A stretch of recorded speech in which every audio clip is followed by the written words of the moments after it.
Hey guys, you know James Hoffa, his middle name is Riddle. I did not know that. I don't think any of us did, but it's a bit weird, right? Jimmy to his friends, Jimmy Hoffa is one of the most well-known historical figures in these United States. And on July 30th, 1975, he disappeared. Yes, he did. Yes, he did. Lots been said about Mr. Hoffa. A lot of allegations have come out about people around Jimmy Hoffa. It's a murky story, let's say, and lots has been made about his life and his disappearance in movies such as Hoffa. And Hmm. well, it was contemporary to, I guess, 2019 when we originally made this episode, The Irishman. Oh yeah, yeah. I forgot about the Irishman. I'm still baffled about the depth of investigation and the lack of official results in this one. Someone conspired for this guy to disappear. And in tonight's classic episode, spoiler, folks, we hope you enjoy it, but we also hope you contact us directly if you happen to know what happened to Jimmy. Please do. Please do. Listen along and then write to us. From UFOs to psychic powers and government conspiracies, history is riddled with unexplained events. You can turn back now or learn the stuff they don't want you to know. A production of iHeartRadio's How Stuff Works.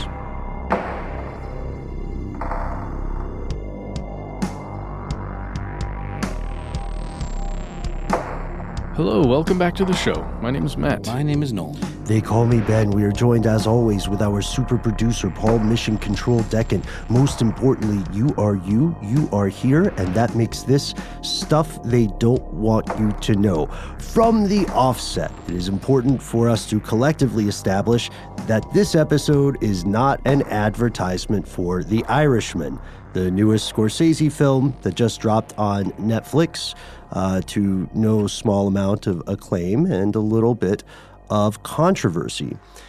Al Pacino plays one of the, I don't know, maybe secondary is a good word, a secondary character in the film.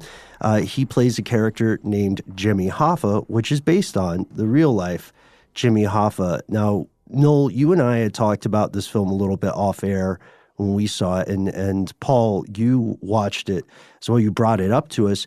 Without spoiling the film for anyone, it's based on a book, right, by this guy named Charles Brandt. Right, it's called, what is it? I Heard You Paint Houses? I Heard You Paint Houses, which is a fantastic title. This book purports to be nonfiction. It includes interviews and alleged confessions made to the author, Charles Brandt, by a former mafia hitman named Frank Sheeran, like Ed Sheeran. An Irishman. Yes, and this film inspired our own super producer Paul Deccan to say, "Hey guys, have we ever delved into the story of Jimmy Hoffa?" And I don't know. I assumed that we had. We had not. That changes today. So here are the facts. Yeah, let's talk about Jimmy Hoffa. Who is this guy? Well, he was born James Riddle. He went by Jimmy Hoffa, and he was born on Valentine's Day. That's February 14th, 1913, in a place called Brazil, Indiana. I did not know there was a Brazil, Indiana. It's kind of cool. I'd never heard of that place either. Assuming the climate is a bit different in that Brazil. He was aware of, let's say, the American labor force, the American laborer, the person who was using their hands to create something, generally for somebody else. His father was a coal miner, and he passed away when Hoffa was very, very young, or Jimmy was young. And his mom had to end up joining the workforce to support her family, which was a fairly common occurrence, as, the heads of households would die off, whether it was through war, conflict, or a workforce accident or something like that. He had 3 siblings, so 4 children, including Jimmy, and eventually they moved to a place called Detroit, Michigan. Which at the time was a hotbed of industry and growing. This is still before the enormous boom of the American auto industry, but still, it's very much an industrious place. It's a great place to get a job. And we don't know how much formal education Jimmy Hoffa was able to achieve. You'll hear historians say they don't know whether he reached high school, much less graduated. But we know that eventually, while he was in school, he had to drop out. He had to help support his family. So he worked on the loading dock for a chain of grocery stores there in Detroit. And while working there, imagine how young this guy is. While working there, he organizes his very first labor strike, and it all hinges on shipments of strawberries. Yeah, and he actually was demonstrating some pretty serious street smarts to this point already, because he used a recent shipment of strawberries as leverage to help get his coworkers a better deal, better contracts for their labor. They refused to unload the strawberries until they had secured better pay. And in the 30s... Well, I just have to say right there with the strawberries, like, that's a smart thing, because strawberries go bad pretty quickly. And if you don't unload the strawberries, he was gumming up the works for everybody, basically, by doing that. And it's interesting how it set a timer, like very clear timer on when you're going to lose all your money on these strawberries, and you're also losing money because that truck is now stuck there. It was just really smart Wouldn't stuff. have worked with canned peas. Honestly, it wouldn't, because those canned peas, I don't know. Yeah, and hard to say if that was just like a serendipitous thing, or if he very much, was being calculated about that. But it was absolutely a smart move, and he got what he wanted. And then in the 1930s, Hoffa officially joined the International Brotherhood of Teamsters, which is what he went on to become the president of, at least the union's Detroit chapter. So he kind of laid the groundwork for a career in labor, and it would seem he came by honestly, based on his trajectory and his upbringing. At that point, yeah. And we should also stop too, for anyone who doesn't know, doubtlessly we have several Teamsters in the audience today, but a lot of people in this country and abroad don't really know what a Teamster is.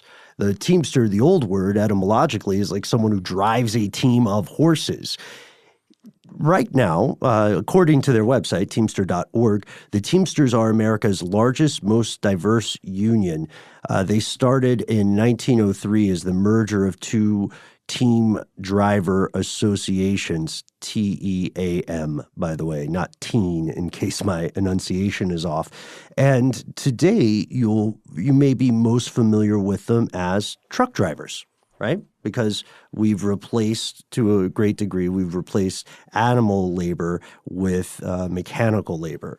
So at this time, he is, as you said, Noel, joined up with the Teamsters. He starts as the president of the Detroit chapter. For many less ambitious people, that would be the version of making it. You know what I mean? I'm king of the town. And the thing is that Hoffa is not a guy satisfied with being a big fish in a small town. Make no mistake, he is a shark. He expands union membership. He quickly garners a reputation for getting better contract agreements by any means necessary. Cough, cough, corruption, cough, cough, mafia, cough, cough. Threats, cough? Right, but he started out honest, right? Yeah. That's a very important thing.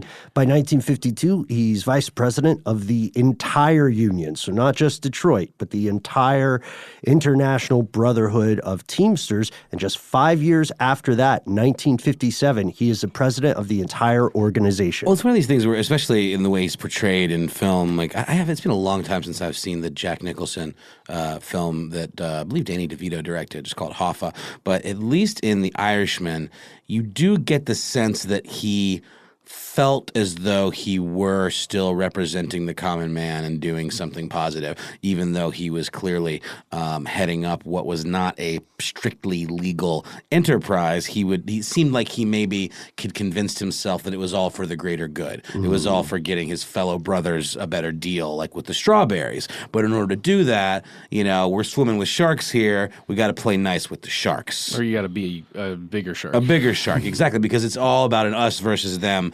mentality. And in this case, Us did include some pretty nefarious characters. Hoffa was to be the subject of numerous criminal investigations, and it was a shadow that kind of relentlessly followed him throughout his career. And this is portrayed really, really well in the Scorsese film.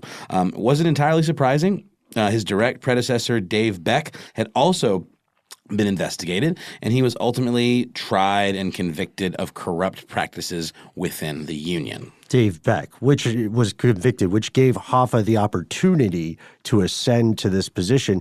Yet Hoffa persevered. 1964 was a big year for him in a number of ways, not all of them fantastic. His big win was that he got nearly all of the truck drivers in the entire continent of North America under a single contract. Uncle Sam had been keeping an eye on Jimmy, and they thought there was something rotten in the Teamsters, something fishy about his rise to fame and his success. Now, at this point, he is very, very similar to a well-known politician, or maybe even to some degree a celebrity, right? The FBI and then U.S. Attorney General Robert F. Kennedy are watching Hoffa very closely. They are convinced that a lot of his union success is less a result of being a shrewd negotiator and more a result of a close collaboration with organized crime, also known as the mob or the mafia, right?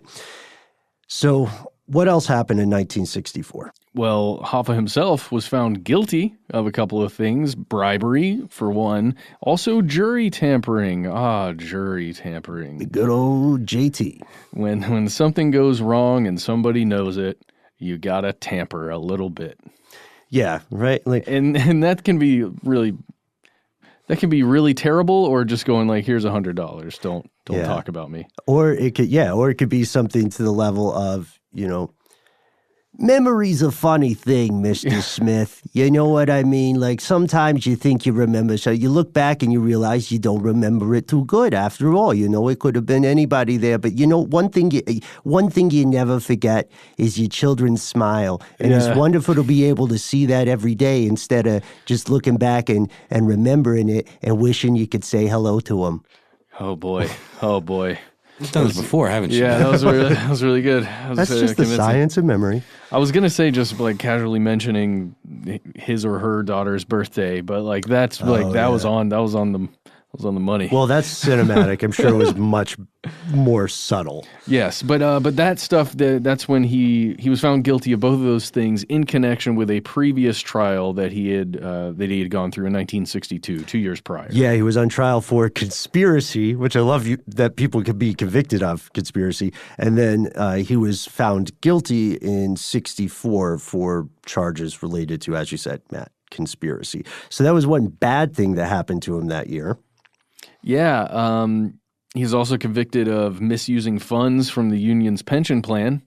And that's a big note in the film that Scorsese did, and also a note, I believe, in the book, I Heard You Paint Houses, because the union's pension fund was an enormous amount of money, and he pretty much had direct control over it, so he could make the money dance to the tunes he chose. And a lot of those tunes were mafia-backed projects, like in Las Vegas, for example, paying for wings to be constructed on, casinos. And as we know, a lot of that money came directly from the mob to start, Las Vegas in the first place. So there were those relationships that were ongoing and directly tied to dipping into that money, which would then be invested and get a return. And it's not like he was stealing money from the pensioners, people who were due that money, but it was still playing fast and loose with the rules, know? Wait, you're telling me that organized crime organizations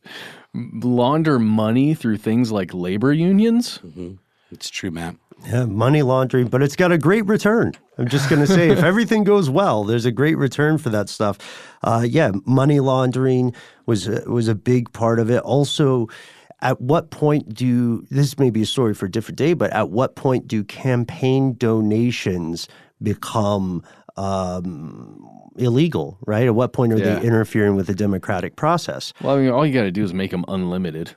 and then you're good to go. That should fix all those problems, right? Well, I think it's safe for the five of us, Paul, Noel, Matt, myself, and you listening, to agree that Jimmy Hoffa probably did not deal with these philosophical quandaries in the same way. Yeah. It's just cost of doing business. So after 3 years fighting these charges, that his lawyer and again, as depicted in the Scorsese film, who was a union lawyer, who was also very aware of what was going on, made the argument that this was all trumped up. He had exhausted his appeals finally, and he got 13 years in prison. And in 1967, he was incarcerated in the Lewisburg Federal Prison in Pennsylvania. And then came along a like-minded individual who ascended to the presidency, a little guy by the name of Richard Nixon, who commuted Hoffa's sentence in 1971, essentially giving him a pardon, a presidential pardon, with 1.5 years of probation. However, this came with a string attached. Nixon banned Hoffa from holding any union leadership position, at least until 1980.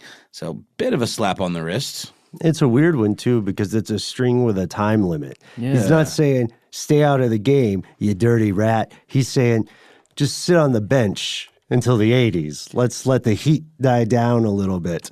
Well, and it's so odd to me that Nixon, the president, came through and said, you know what, it's okay. Is it odd? You're good. You're good, man. You're going to be okay. It's only been a couple of years. You got 13. You'll be all right. Well, Hoffa donated heavily. I know. The campaign, too. But just to be able to get a president to do that, no matter how much money you're donating to them, because in the end, it's, the public appearance of something like that. But here's the deal.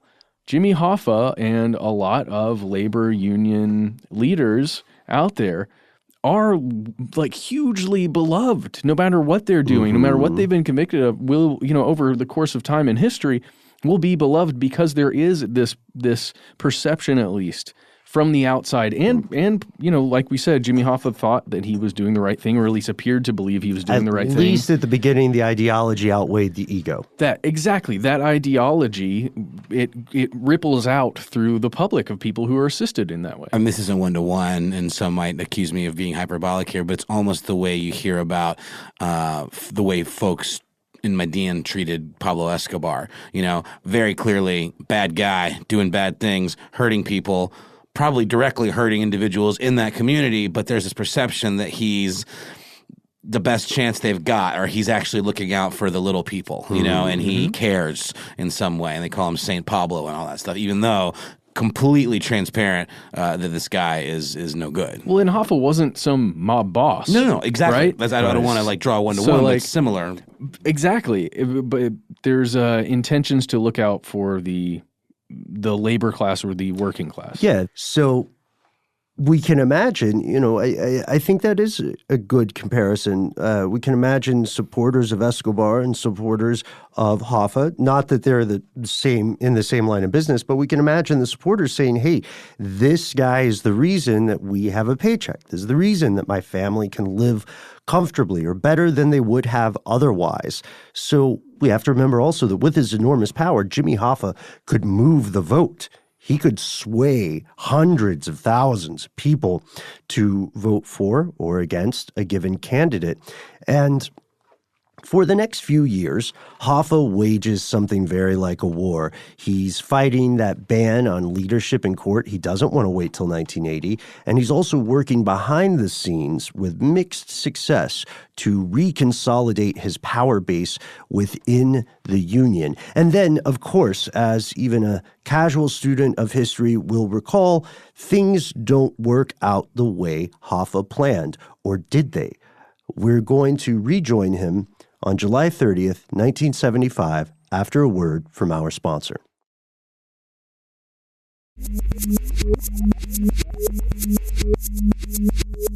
And we're back, July 30th, 1975. Hoffa is in a state of what the streets call deep beef. He has numerous enemies. He hasn't made a ton of friends, and he's alienated many of the friends he had. But he wants to make peace, and he realizes he might have to eat some crow, he might have to swallow his pride, he might have to make some inroads with people he swore he would never work with again. So he leaves his home in Detroit, and he meets the two Tonys, Anthony Tony Jack and Anthony Tony Pro. Tony Jack is a figure in the Detroit crime scene. Tony Pro is a mob-affiliated union leader who's based in New Jersey. So they're supposed to meet at this restaurant in Bloomfield Township. Is that the Marcus Red Fox? I believe so, yeah. Something like that. I don't know how to say it correctly. They're going to squash the beef. They're going to settle their feud. At least that's what Hoffa thinks. So Hoffa shows up, or we believe, at least his car shows up, and he appears to be the only one there. You know, he's there, he's going to meet two people, but Hoffa's the only guy there, and he's wondering what's going on. Ghosted. We assume, because really, we have no idea. We have no evidence, at least, that is concrete as to what occurred after he showed up at that restaurant, or at least when his car showed up, because his car was there, but he was never seen again by anyone, except for the people responsible for what happened to him, or himself responsible for whatever happened to him. That's right. It's a mystery. It's one of the most long-standing mysteries that has existed in this country. Yeah. One of America's most prominent, divisive, important public figures had simply Kaiser Sosade. He had disappeared, and we're almost a half a century into the post-Hoffa era. So what happened to Jimmy Hoffa? Here's where it gets crazy. The answer really depends on who you ask. There's no shortage of theories that have popped up over the intervening decades, and the most popular suspects being the mob, of course, but in some cases, and this surprised me, U.S. federal agencies. Interesting, right? Did you guys hear about that one? That's a weird one. For sure. I mean, it makes sense considering that he was such a persona non grata, like for, Kennedy and the U.S. government. I mean, they were after him. And he more or less shook the rap and then was able to kind of get back into the game. Well, we'll get into it a little bit further, but there's also the idea that a federal agency was involved, but not in disappearing him by killing him or anything, but by putting him into protection of some sort. Right. Yeah. So at this point if we take the high level look at it, at this point in the world of conspiracy and speculation, the fate of Jimmy Hoffa has kind of entered urban legend status, which means that the theories start to obey some of the tropes we would associate with folk tales or oral tradition. The general consensus now is that the mob conspired to kill Hoffa because they wanted to stop him from becoming the king of the Teamsters again. And that's because while he was locked up, even though he wasn't locked up for the full 13-year sentence, while he was locked up, his former vice president got pretty cozy with the mob, even more so than Hoffa was, and he was much more willing to play some games. When Jimmy Hoffa got out, the wise guys, the mafioso, knew that he would try to rein them in a little bit, and they wouldn't be able to play all the reindeer games that they had become so accustomed to. Make no mistake, they were probably making more money under that vice president. What was his name, Matt? That was Frank Edward, I believe, Fitzsimmons. Frankie Fitz. Yeah. So they were probably making more money under Frankie Fitz. Who on earth would say no to continuing to enhance their profits? They weren't keen to mess with that relationship. So the idea then is that the mob killed him or disappeared him, and we see a lot of common tropes, just like in other forms of folklore. There are tons of variations on this theory. It's kind of like a bar joke or something, where it's like X walks into a bar. They follow the same gist. A mob hit and then some sort of industrial process to destroy or hide Hoffa's body. There are a ton of examples. Yes, there are indeed. One of them is that Hoffa was killed, placed in the trunk of a car, then the car was crushed in a mob-affiliated scrapyard. That'd be a pretty clever way to go about it. Wouldn't that leave a lot of physical evidence, though? Like, I don't know. You gotta wonder, would it seep out of the cubed car, like the remains or anything like that? I wonder what that would look like. Yeah, I imagine so. It would have to definitely be a tightly controlled scrapyard. Scrapyards can be really big, but this was also in the days before DNA testing. That's true. It wouldn't fly today. No, certainly not as much, especially if it was a known kind of mob-tied facility or whatever. Another one is that he was hit in the head with a shovel and buried alive. Where are these coming from? Jeez. Dramatic. I like it, but that one doesn't make the most sense. Do you have any provenance for the origin of that one? Yeah, that one comes to us from the Great Rumor Mill. That one doesn't have a lot of sand to it. A lot of these examples that we find came out later after, because of course this happened before DNA. It also happened before internet, right? So a lot of these come about from statements by former mafia-associated individuals, usually when they are attempting to seem as though they have leverage so that they can get some juice with the feds, maybe get a better deal up to and including relocation and immunity. It makes sense, and that also makes sense for some of the ones to follow, which seem to be kind of variations on a theme, right? Hoffa was murdered and his remains were placed in an oil drum. Hoffa, in one container or another, was thrown into the Great Lakes or was abducted by the feds and thrown from an airplane. It's a waterproof plan, foolproof. That's... I just think about that.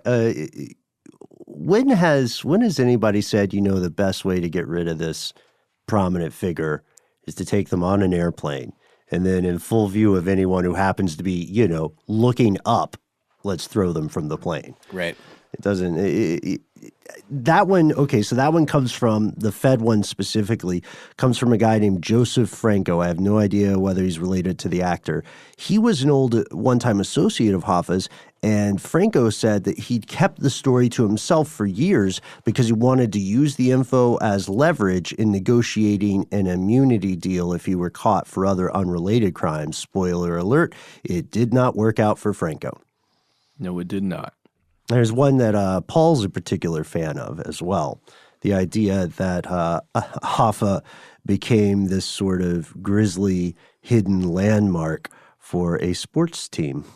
Oh, yeah. The idea is that Hoffa was dispatched, shot, maybe, whatever it was. Then he was, his limbs were taken apart. He was dismembered, then frozen, and then, get this, guys, buried inside the cement foundation of Giants Stadium.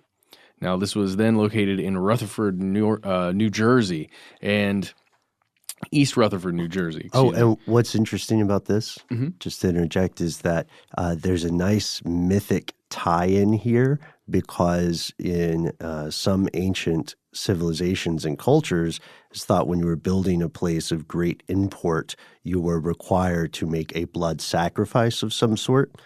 Putting cats in there. Right. Now, this doesn't work with that kind of left-hand path stuff because the idea is that he wasn't killed on the site. If you really want the magic to hit, it's got to happen, live and direct on the place where you plan to lay the stones. Wow. Yeah.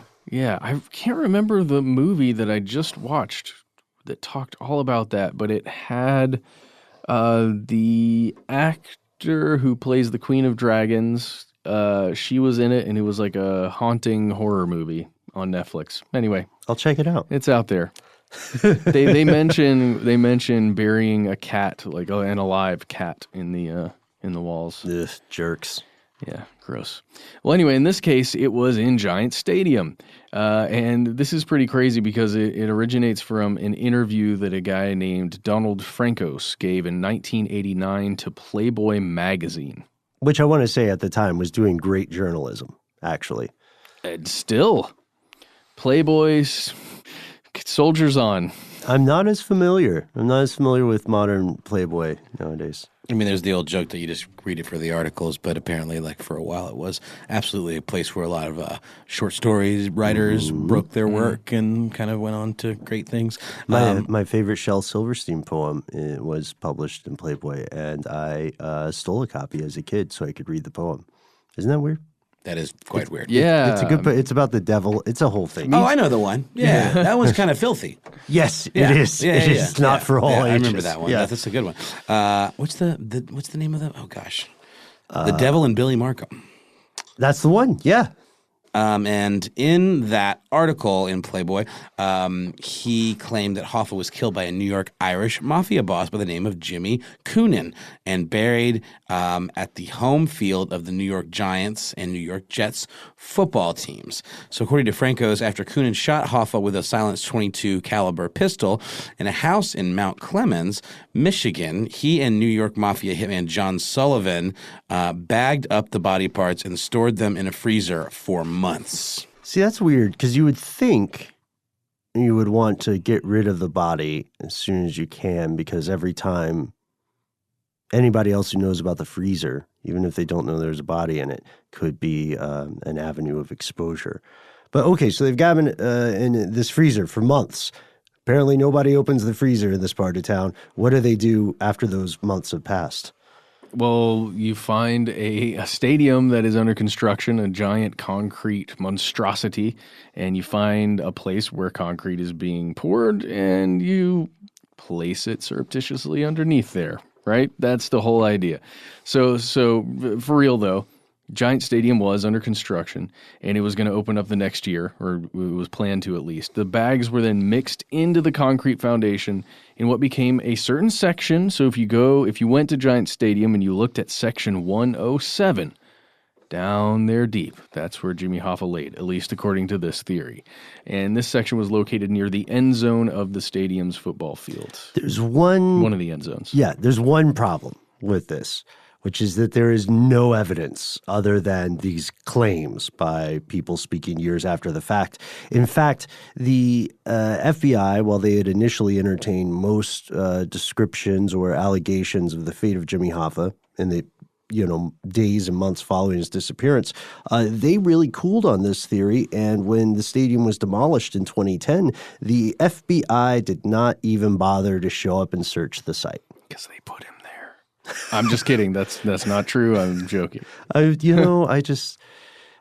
don't think people really get thrown from planes as often as fiction would have us believe. Well, that's the other part of the story is he was thrown from a plane and he went straight through that concrete and just like embedded inside there. And the FBI went, good enough. It was wet. The concrete was still wet and he just went, So let's get back to Sheeran. Sheeran is the source of the claims that are made in the book I Heard You Paint Houses, and The Irishman, the film, is based on the book I Heard You Paint Houses. Sheeran says that he had betrayed Jimmy Hoffa, and he says multiple times that Jimmy Hoffa was a friend of his, right? And he said he pulled the trigger because it was inevitable that someone was going to kill Hoffa, and so he felt honor bound that it should be him, and he thought also, at least I'll make it quick, he'll die instantly. So here's what he said happened. He said that he brought Hoffa to a house in northwestern Detroit. He stood behind Jimmy Hoffa, and while Jimmy Hoffa was distracted, Sheeran shot him twice in the back of the head, the double tap. And then he said they cremated Hoffa's remains in a trash incinerator in the suburbs of Detroit. Sheeran actually gave the address of the house, and we'll get to this. We gave the address of the house where the murder supposedly took place. Investigators treated it seriously. They searched the site for evidence of the killing, and they found traces of blood in the house.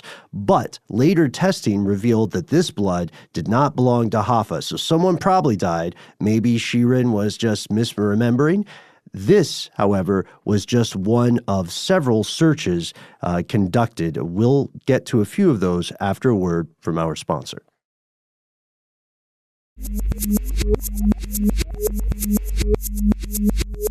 And we're back. Now let's get into some of the official attempts to find Jimmy Hoffa, or to recover his body, or even to locate him if he was still alive. So let's jump to 1989. To the FBI and Kenneth Walton. He's the agent in charge of the FBI's Detroit office. And he was speaking with the Detroit News in 1989, and he was talking about how he knew what had happened to Hoffa. And we have a quote from him here. I'm comfortable I know who did it, but it's never going to be prosecuted because we would have to divulge informants' confidential sources. Mm-hmm. Informants, confidential sources. CIs, huh? Yeah. Well, now let's just say I can imagine in a case like this with somebody like Jimmy Hoffa that has so many connections to probably multiple organized criminal organizations, that if you did, let's say, charge somebody that you knew or you were aware of who did it, but if by doing that it's going to compromise like 2 or 3 major, let's say, vice investigations or, investigations of conspiracy, like that would be a difficult choice to make, at least just to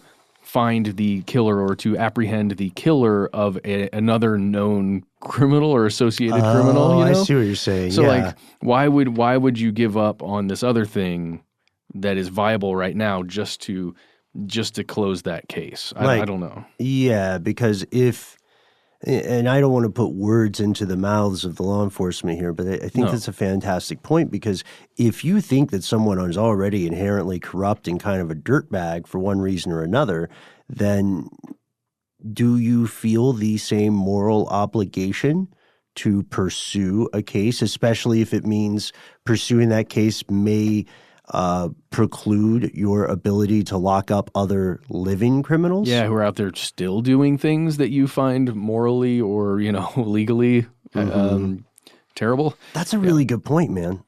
It would make sense that Walton at least truly believed he knew. Yeah, and I would say also to as anyone in the enforcement community listening to the show today, including our NSA intern Steve, knows full well, I imagine that the vast majority of professionals working in those fields would say, well, it doesn't matter whether I like someone who is a victim of a crime. It's my job. It's my career. Correct. But it is a cold, hard fact that somebody somewhere would have to make the decision to, if there was, and this is the big if here, if there was a conflict in that way that we're speaking of here, somebody would have to make the decision to either continue searching for Hoffa and going down those leads, or saying, okay, we got to leave this alone. Yeah. I mean, it's true. It's true. The search continues. In 2001, we had mentioned earlier the lack of DNA evidence for testing. Now forensic DNA is a thing, forensic DNA investigation rather. In 2001, these hair strands found in a 1975 Mercury Marquis linked Hoffa to a vehicle that authorities believed was used in this disappearance. This vehicle, this Mercury, was owned by a friend of Hoffa's named Charles Chucky O'Brien, and they were actually friends. Police and survivors, members of Hoffa's family, had always believed that O'Brien played some sort of role in the disappearance, but O'Brien for decades had denied being involved in any shape, form, or fashion. He said, in fact, Hoffa had never even been a passenger in his car. Now, just a tip here for all the ne'er-do-wells in the crowd today: if you want to stonewall, that's a pretty good way to do it. You know what I mean? That's like just under the level of playing so dumb that you say, I own a car? Yeah. Okay, we found these hairs of Jimmy Hoffa's in your car. He's never even been in there. I own a car? What's hair? Guys, this is a lot for me to take in. Oh, gosh. But this search also petered out because you see authorities linked Hoffa or some strands of his hair to the car, but they were not able to determine when Hoffa would have been in the car. This also could mean that since he and Chucky hang out a lot, that maybe the hair just got on some of Chucky's clothing or something. And I think we maybe buried the lead here a little bit. Chucky was more than just a friend. He was Hoffa's adopted son. That's right. And the way it's portrayed in the movie, I was a little confused about it too, because there's a scene where somebody pulls a gun on Hoffa during one of his trials, or one of his corruption trials, and Chucky kicks the crap out of the guy, and Hoffa makes a big scene about saying, "That's my boy, I raised him," or whatever. You run from a knife, you charge a gun. You charge a gun, exactly. Point being, it wasn't his blood son, it wasn't his biological son, but essentially was someone he had taken under his wing and referred to more or less as his adopted son. So my question is, surely if they were as close as the record indicates, he would have been in that car before. He's never been in my car. Yeah. What is a car? Yeah. I have a car. I don't understand Charles W. Chucky O'Brien. That's funny. That's very funny. So there were more searches. They've continued. We mentioned that 2012 search based on the testimony of Sheeran, or the statements of Sheeran. Investigators did search that residence based on a tip. 2012, they didn't find anything. I think they found some blood, but it wasn't Hoffa's. You know what I think of every time I hear the name Sheeran? Yes. Ed Sheeran? No. She-Ra. Oh. The Princess of Power. It's the better version. I'm aging myself here. Yeah, that wasn't me. No. I never understood why it wasn't She-Woman. Because there was this internal consistency. There's He-Man. Yeah. And then She-Ra. Why couldn't it be He-Ra? That'd be cool. It was too I was close to Hera. more of a Thundercats guy. I was the superior, muscly mutant show, in my opinion. I watched. Thundercats! Wow, we're doing the lo-fi dubstep. That was kind of Chill. the Hank Hill version. I thought it was gonna be so much more intense than that. And I was kind of bracing myself, and then it was just Well, because we were reacting to your brace as what was going on. Yeah. We held back because you were clearly holding I think back. we both thought that you were just letting the moment build, and you were going to scream it. yeah. No, it was great. We'll fix it in post. No, we don't need to fix it. It's great. Yeah, unrelated. Rewatched the live action He-Man. Yeah. Doesn't hold up. I liked it. You know who plays Skeletor? Not Dolph Lundgren. Frank. No. Langella. Yeah, that's it. And Frank? he's the only person who hasn't disowned the film because his Wow. kids liked it. He played a very strange Skeletor. Also, some toy lines just don't have the narrative heft to hold a feature, Oh my gosh. They even had Man-at-Arms in there. Anyway. What else was Frank Langella in? He's in tons of stuff. He's in a bunch of stuff. But he was not in the Hoffa investigation. No, at which least we so should far as probably we return know. to wrap this one up. In June of 2013, the FBI gets another tip, and they search a field in Oakland Township, Michigan. That's about 20 miles away from where Hoffa was last seen. There was a guy involved in crime named Tony Zarelli. Not the stereotype, but this is a Tony-heavy tale. And Zarelli gave the authorities info about where he said Hoffa was buried. He also described how Hoffa died. He said, "Oh yeah, he's the person who said that Hoffa was hit on the head with a shovel and buried alive." But he said this in an ebook that he was selling for profit, and nothing came of it. So either the authorities were bad at digging, or Zarelli was misremembering. But at this point, no one has verified any remains. The closest they've come would be those strands of hair with Hoffa's DNA. But this also leads us to controversies. The Irishman is based on, as we said, a single book. Both Scorsese and De Niro, who plays Sheeran, describe the character of Sheeran in the film as a fictional persona based on or loosely inspired by the real guy. And furthermore, not all Hoffa experts agree with Sheeran's story. A couple of them think it's total malarkey. Oh yeah, the author Dan Moldea. He wrote the book The Hoffa Wars, and he's been researching the disappearance of this gentleman for, 40 years. So he was speaking with Robert De Niro in 2014, and he basically was trying to ward off De Niro, saying that he's got all these doubts about Sheeran's story. And he was telling De Niro that Sheeran and Brandt were, for let's say, essentially running a con job on De Niro, saying you should not be doing this. Like, why would you make this movie? But again, like,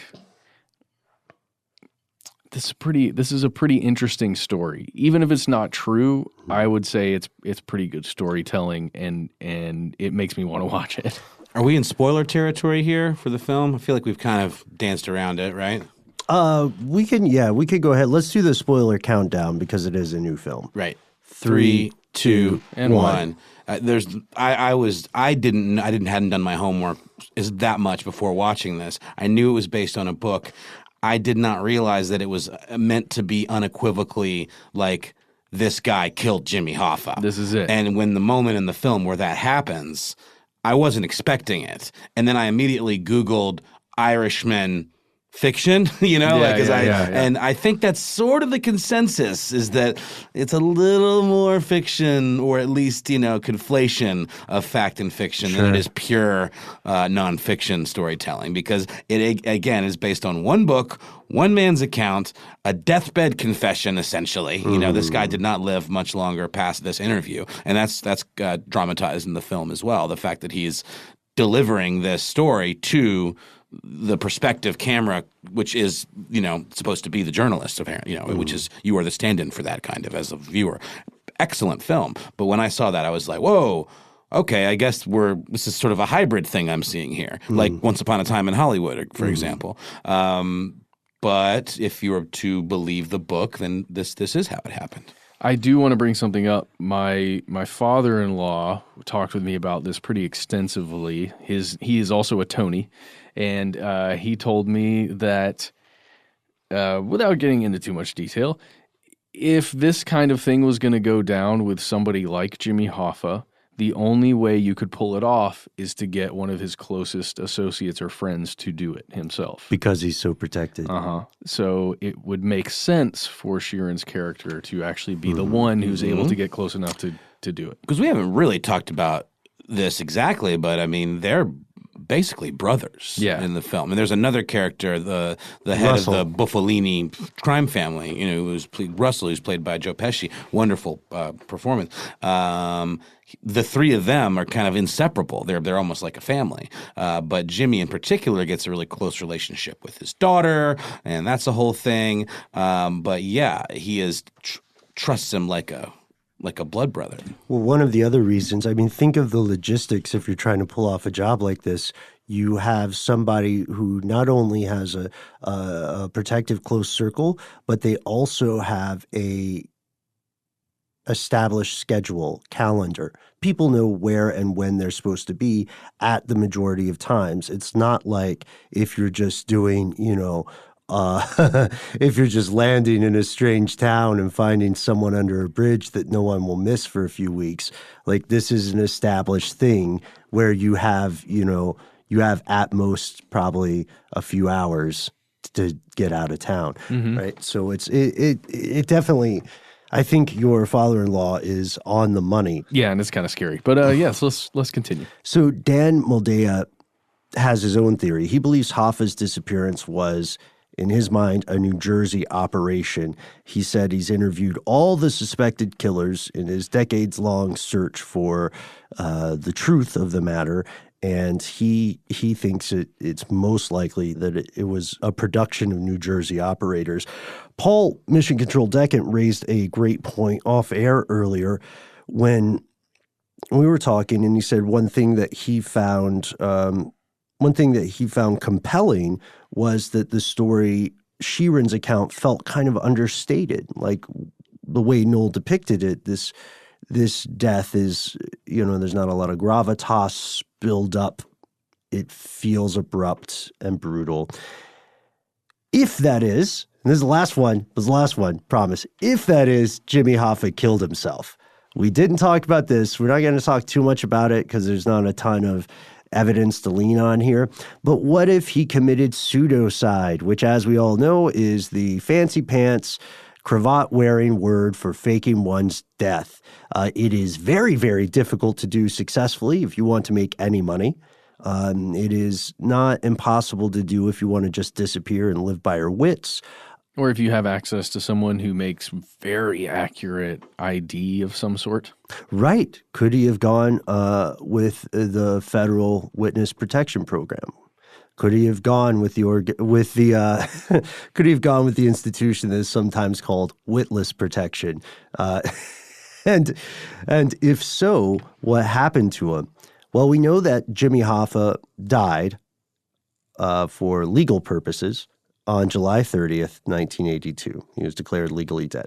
As we record today's episode, his disappearance and his likely death have yet to be confirmed.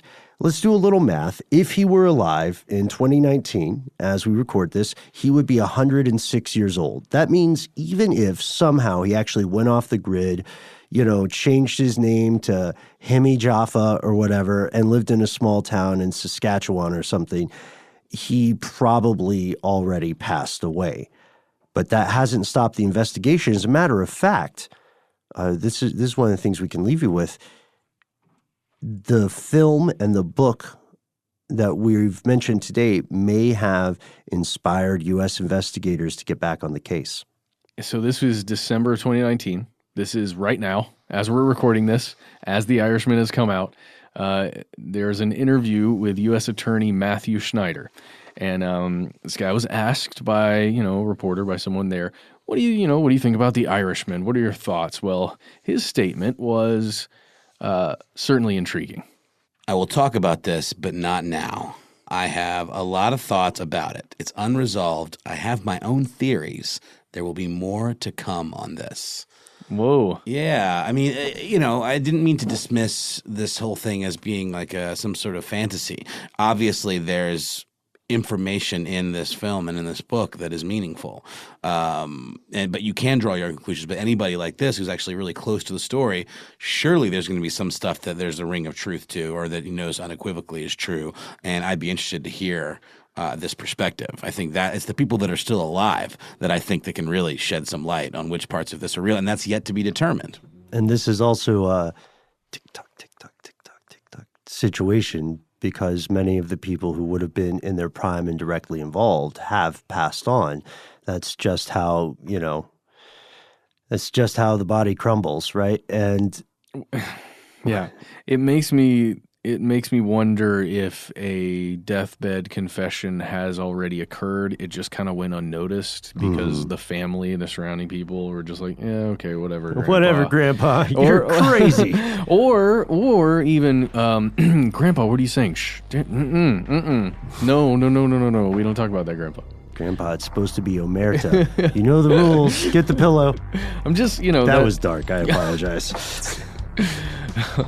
We're going to hey, Grandpa, we're going to take a quick trip over to the Giants Stadium. It's going to be fine, Grandpa. Just come with us. The best view is from outside the plane. Oh, this is terrible. Just that field of dreams. Right. And that's our classic episode for this evening. We can't wait to hear your thoughts. That's right. Let us know what you think. You can reach us at the handle Conspiracy Stuff, where we exist on Facebook, X, and YouTube. On Instagram and TikTok, we're Conspiracy Stuff Show. If you want to call us, dial 1-833-STDWYTK. That's our voicemail system. You've got 3 minutes. Give yourself a cool nickname and let us know if we can use your name and message on the air. If you got more to say than can fit in that voicemail, why not instead send us a good old-fashioned email? We are the entities that read every single piece of correspondence we receive. Be aware, yet not afraid. Sometimes the void writes back. Conspiracy@iHeartRadio.com.